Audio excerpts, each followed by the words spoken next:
Now, if we go beyond the seen world, the world where we are living, to the world unseen, the whole universe is only a temporary manifestation of a fund of energy at the molecular level. Pure science, Vedics, that this whole universe is Jagatam Jagat, which is ever changing. They discovered 4,000 years before that this world is ever changing. So, which is ever changing? That we say Jagat. That it changes. Jagatam Jagat. Changes. Jagatam. Temporary unit, a temporary abode of us. We are all temporary birds, migratory birds, having to come here for a few time, few period of years, suppose 100 years, the bird will fly away. Achin pakhi kemne ashe jay. How that unknown bird comes into our body cage and goes away.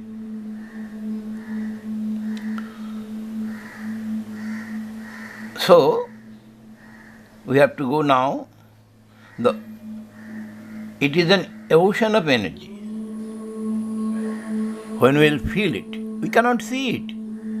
It's a question of feeling, and that feeling is only at the human level. And nothing, no one can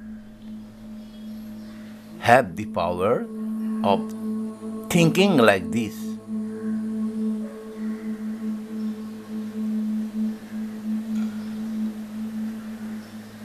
As the cosmos, the body of the individual being also made of gross element. The earth, fire, water.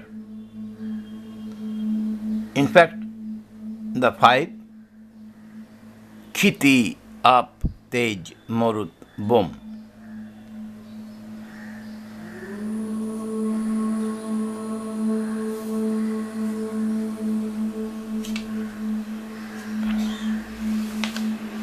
So, we are thinking now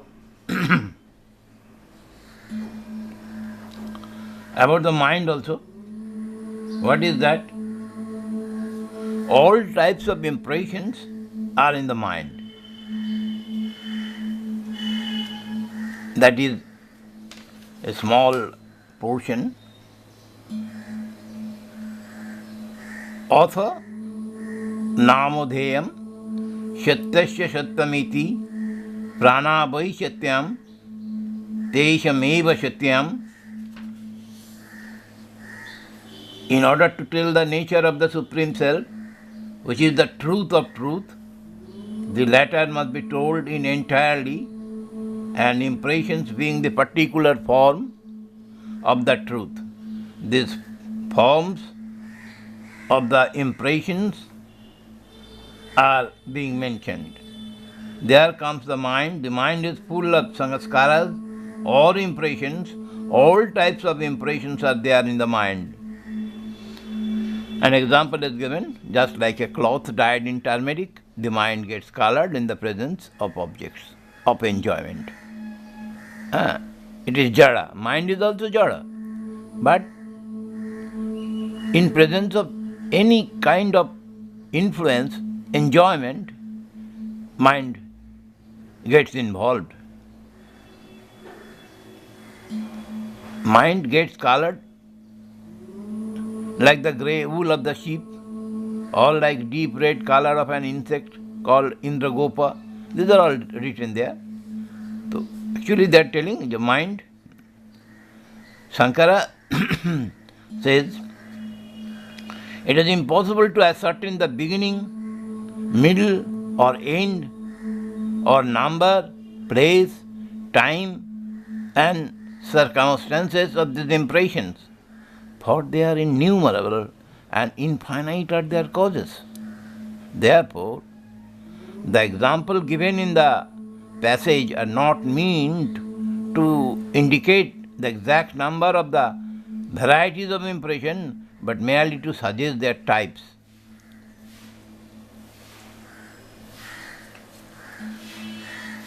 By what process we will evolve the whole thing, we will go ahead, that is by way of discrimination, that is neti, the renowned portion, neti, not this. Upanishad describes the truth in such a manner. Shankara says, by elimination of all differences due to limiting adjuncts, the words refer to something that has no distinguishing marks such as name, form, action, like this. Species. None of these distinguishing marks we can have in Brahma so that we can specify, yes, this is Brahma. No, not like that. So always, and there are also no other ways, for there is no other or better specification than this neti. In nature, prana is immortal. Prana does not die, but prana is not conscious. It has no intelligence. It doesn't have the principle of awareness in it. But behind it, there is always, we see something, a principle of awareness. Who is aware of prana? Prana is not aware of itself.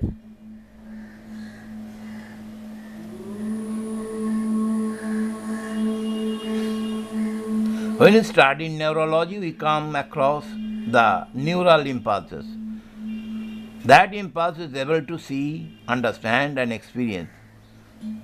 But from where does that power come? Neurology says it comes from neural energy.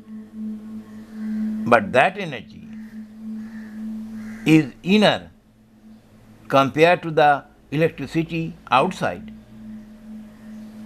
Electricity does not see, but the neural energy functioning in the body has the power to see and experience. What a beautiful comparison. The power that neural energy gets comes from a deeper source.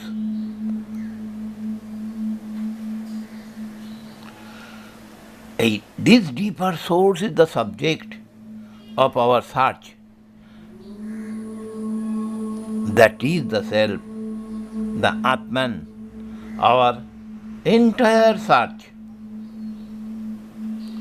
In the Upanishad is that source.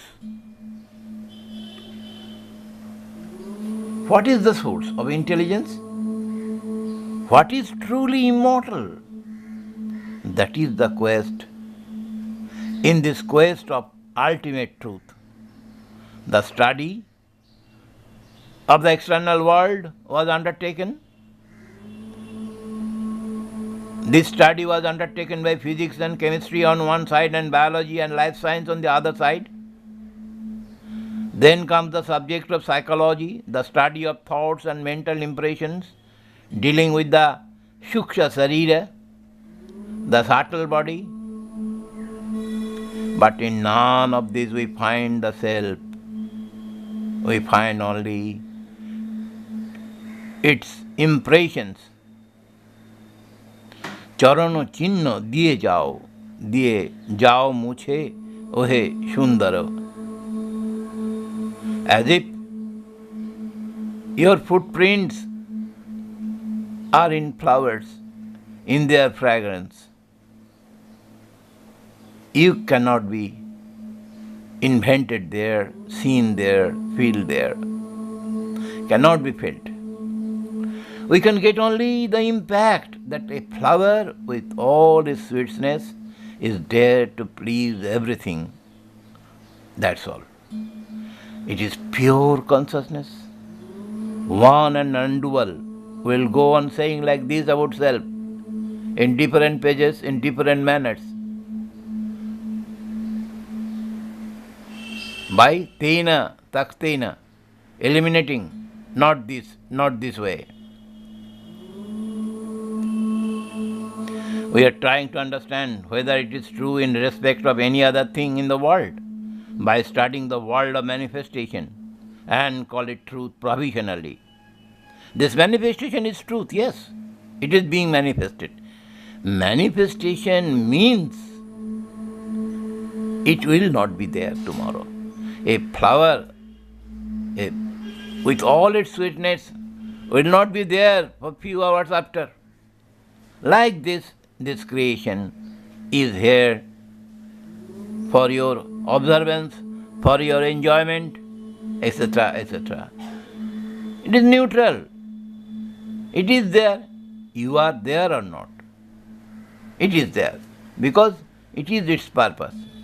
Purpose of staying there for a while and manifest it into anything else. Thus, this self energizes. That is the main point. Just like electricity from a plug point at the gross sense. But it has no plug point. How it energizes that we cannot say. But this self is energizes all these apparently conscious entities here in the body and in the cosmos outside. Whichever we say. Whichever it say. Is it living? Yes. It is. The energy is coming from elsewhere. We can, to some extent, as I have thought in my whole life, to some extent, electromagnetic field like that. Where it is we don't know, but its field is there to energize everything. Thus, Brahman's secret name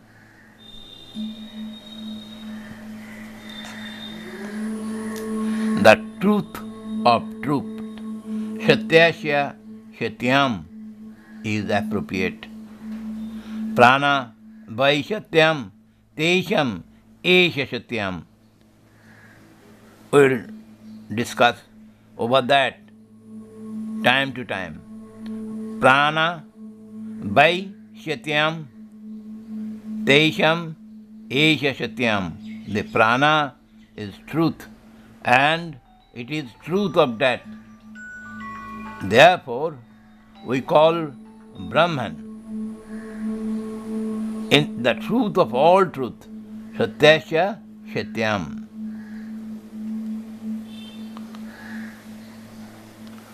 Unless we get detached from this world of truth, it is a fact. Whatever we read, whatever we say, whatever we discuss, this point should be noted. Everyone should note it. Unless we get a detraction, we become alienated from this world of truth. We cannot understand the world of Satyasya Satyam, truth of truth. That emphasis on renunciation is the supreme emphasis in this section of the Upanishad. Jaggavalkya Maitri dialogue makes one point very clear. If we want to understand the truth of the truth, we must be detached from the world of truth. Neither it is impossible. With everything intact, from time to time, a time for spiritual discussion, enough, a good salad, a good dessert in your life, maybe, but you cannot feel the truth of truth.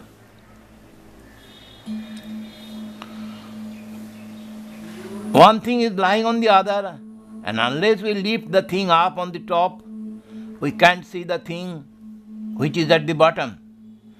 Sri Ramakrishna one day held one of his hands over the other and said, "Now, unless I lift this hand from the top, how can you see this hand which is at the bottom?" Even in our day-to-day life, things are like that. We have to lift the covering of truth and get at the truth of truth. The lifting is called renunciation, takstena, tena, takstena. That lifting is what we call renunciation. If the mind is completely occupied with the world of truth, it will never understand the truth of truth. We shall have to detach ourselves from this.